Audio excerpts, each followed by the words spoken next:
தமிழகம் எங்கும் கிளைகளை கொண்ட அண்ணம்மாள் இன்ஸ்டிடியூட்டில் hotel management and hospital management படிப்பில் சேர்வதற்கான அட்மிஷன் நடைபெறுகிறது. அண்ணம்மாள்னாவே மன திருப்தி தான். HD ஃபார்முலேஷன் டார்க் ஸ்பாட்ஸை மறைத்து 2 மடங்கு நீடித்திடும் இன்ஸ்டன்ட் பிரைட்னஸ் தருகிறது. புதிய ஸ்பென்ஸ் பிபி ஃபேஸ் டால்க் 2 மடங்கு நீடித்திடும்.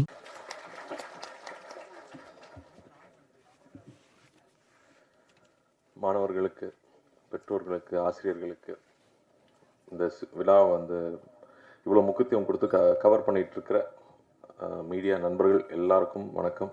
Good morning. ஃபஸ்ட்டு பேசுகிறது எப்பவுமே ஒரு சிக்கலான விஷயம். இங்கே பேசி எனர்ஜி ஏற்றி விட்டால் தான் ஃபங்க்ஷன் அப்படியே ஓடும். நம்ம இப்போ இருக்கிற காலகட்டம் ஒரு நல்ல காலகட்டம்னு சொல்லலாம். இங்கே கல்வியோட முக்கியத்துவம் எல்லாருக்கும் தெரியுது. எல்லாரும் படிக்கணும்னு நினைக்கிறாங்க. ஒரு அப்பா அம்மா ஒரு நாளைக்கு 50 ரூபா 60 ரூபா சம்பாரிச்சா கூட அந்த காசை சேர்த்து வச்சு பிள்ளைய எப்படியாவது படிக்க வச்சிடணும்னு நினைக்கிறாங்க. கல்வி அவசியமாக இருக்குது. 70 வருஷத்துக்கு முன்னாடி அப்படி இல்லை. ஏன்னா அங்கே வருஷத்தில் 2 தடவை தான் மழையே பெய்யும், ராகி கம்பு தான் விளையும். அப்படி இருக்கிற ஊரில் ஒருத்தன் உயிரோடு இருந்தாலே பெரிய விஷயங்கிறப்ப கல்விங்கிறது நிச்சயமாக முக்கியமே இல்லை. ஆனால் அப்படிப்பட்ட ஊரில் பசங்க ஏதாவது 1-2 வார்த்தையாக எழுத கற்றுக்கிட்டோம், இல்லை கணக்கு போடவாது தெரிஞ்சுக்கணுன்னா அந்த திண்ண பள்ளிக்கூடம் இருக்கும். அங்கே ஊரில் பூஜை பண்ணுறவங்க தான் மண்ணை கோச்சி எழுத்து போட்டு சொல்லி கொடுப்பாங்க. அப்படி 1-2 எழுத்து கற்றுக்கிட்டு அப்படி தான் ஆரம்பிக்க முடியும் கல்வின்னு தேவைப்பட்டா கூட. அதுக்கப்புறம் அடுத்தது ஸ்கூல்னால் இங்கே பக்கத்தில் ஸ்கூல் கிடையாது. ஒரு 2 கிலோமீட்டர் 3 கிலோமீட்டர் தள்ளி போய் ஓர் ஆசிரியர் பள்ளியாக இருக்கும். அவங்க முறையாக படித்தவங்களா கூட இருக்க மாட்டாங்க. அப்புறம் திரும்ப மேல் பள்ளின்னு போகும்போது ஒரு ஊரில் ஒரு 30 பசங்களை கொண்டு போய் விட்டால் 10வது வர்றதுக்குள்ளே ஒரு 10 பேர் தான் இருப்பாங்க. அந்த 10வது பாஸ் பண்ணுறது பார்த்தா ஒரு ஆள் இருந்தால் பெரிய விஷயம். அப்படி ஒரே ஒரு பையன் பாஸ் பண்ணுறான். அந்த பையன் பாஸ் பண்ணதுக்கு அப்புறமா மேல் படிப்பு படிக்கணும்னா யாராவது உதவி பண்ணணும். வீட்டில் உதவி பண்ணுறதுக்கு ஆள் கிடையாது. கல்வியே முக்கியம் இல்லைங்கிறப்ப யார் படிக்க வைப்பாங்க? சரி, அந்த பையன் ஒரு 11, 12 படிக்கட்டும்னு வீட்டில் கொஞ்சமாவது புஷ் பண்ணி விட்டா அப்போ அக்காவோட படிப்பு நிறுத்த வேண்டியதாக இருக்குது. பொம்பளை பிள்ளை படிப்பு நிறுத்தினா ஒரு பையன் படிக்கிறதுக்கு வாய்ப்பு இருக்குன்னு. அப்போ இதுக்கு மேலே வாழ்க்கையில் எங்கேயாவது போகணும், நான் படிக்கணும்னு ஆசைப்பட்டா உதவி பண்ணுறதுக்கு ஆளே கிடையாது.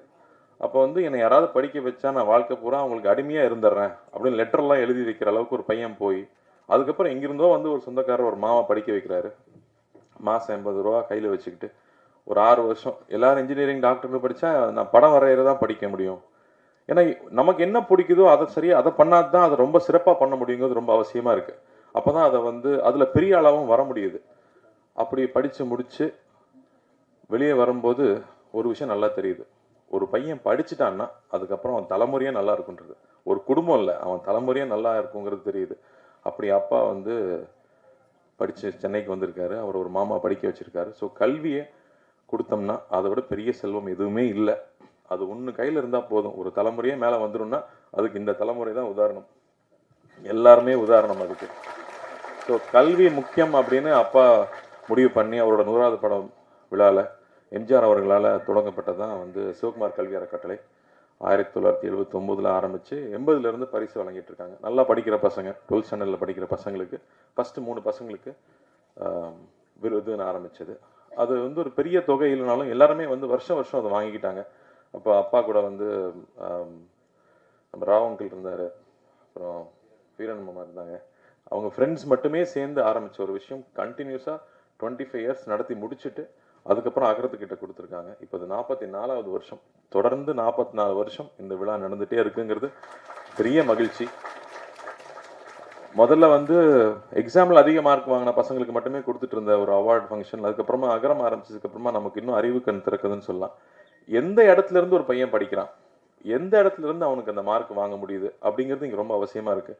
மெட்ராஸில் ஒரு நல்ல பள்ளிக்கூடத்தில் ஒரு டியூஷன் வச்சு ஒரு பையன் மார்க் வாங்குறதுக்கும் ஒரு சின்ன ஊரில் ஒரு 10 கிலோமீட்டர் நடந்து போய், இன்னொரு கதையெல்லாம் நான் கேள்விப்பட்டிருக்கேன். மலை மேலேருந்து கீழே இறங்கி அதுக்கப்புறம் 4 கிலோமீட்டர் ஸ்கூலுக்கு போகணும். படித்து முடிச்சுட்டு எக்ஸ்ட்ரா கிளாஸ் முடிச்சுட்டு வந்தால் கொஞ்சம் லேட் ஆயிடுச்சுன்னா கூட வீட்டுக்கு போக முடியாது. வீட்டில் யாராவது ஒரு ஊருக்குள்ளே கீழே இருக்கிற ஊரில் ஒரு திண்ணையில் படுத்துக்கணும். ஏன்னா மேலே போனால் யானை கரடி வந்துடும். ஆனால் அதை தாண்டி ஒரு பிள்ளை படிக்குது, படித்து முடிச்சு இங்கே நர்ஸ் ஆகுதுன்னா அது எவ்வளோ பெரிய விஷயமா இருக்குது. ஸோ இவ்வளோ விஷயங்களை தாண்டி ஒருத்தங்க கல்வி கிடைக்குது, கல்வியில் பெரிய ஆளாக வர்றாங்கன்னு சொன்னால் அவங்களுடைய சாதனை அதை விட முக்கியம், பெரிய விஷயமா இருக்குது. மெட்ராஸில் படித்து ஒருத்தர் 100 மார்க் வாங்குறதுக்கும் அந்த சந்தர்ப்பத்தில் இருந்து ஒரு பையன் 50 மார்க் வாங்குறதுக்கும் ஈக்குவலே பண்ண முடியாது. 50 மார்க் ரொம்ப ரொம்ப விலை மதிப்பற்றது. ஸோ அந்த மாதிரி பசங்களை தேர்ந்தெடுத்து அவங்களுக்கு பரிசளிக்கணும் அப்படின்னு மாற்றுச்சு.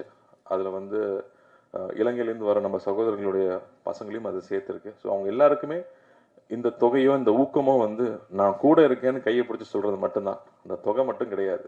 நம்பிக்கை இல்லாமல் இருக்காதீங்க. நீங்கள் நினச்சது உங்கள் கை சேரும். அதை நோக்கி போயிட்டே இருங்க. பயப்படாதீங்க. எதுக்கும் பயப்படாதீங்க. எதை வேணாலும் சந்திக்க முடியும், சாதிக்க முடியும். அதே சமயத்தில் உங்களோட கவனத்தை சிதறாமல் பார்த்துக்குங்க. இங்கே கவனத்தை சிதறடிக்கிறதுக்கு ஏகப்பட்ட விஷயங்கள் இருக்குது. நாங்களாம் காலேஜ் படித்து வரும்போது ஒரு சில விஷயங்கள் இருக்கும். இப்போ சிதறடிக்கிற விஷயங்கள் தான் அதிகமாக இருக்குது. அதில் சிதறடிக்காமல் வந்தவங்க தான் இவங்க எல்லாருமே. இங்கே இருக்கிற ஒவ்வொரு தம்பி தங்கைகள் பார்க்கும்போதும் ஆச்சரியமாக இருக்கும்.